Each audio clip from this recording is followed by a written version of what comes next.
మహిళా మహాలక్ష్మి ప్రతి పేద ఇంటి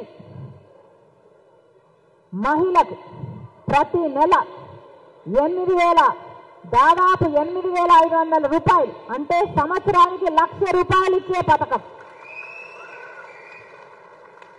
ప్రతి మహిళ గర్వంగా తన బిడ్డలకు నేను అన్నం పెట్టుకోగలను, తన ఇంట్లో ఆకలితో ఎవరు మిగిలిపోరు అన్న మహిళా మహాలక్ష్మి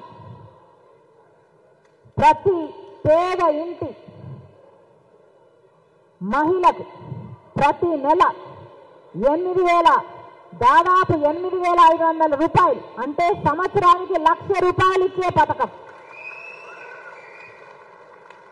ప్రతి మహిళ గర్వంగా తన బిడ్డలకు నేను అన్నం పెట్టుకోగలను, తన ఇంట్లో ఆకలితో ఎవరు మిగిలిపోరు అన్న భరోసా ఇచ్చే పథకం.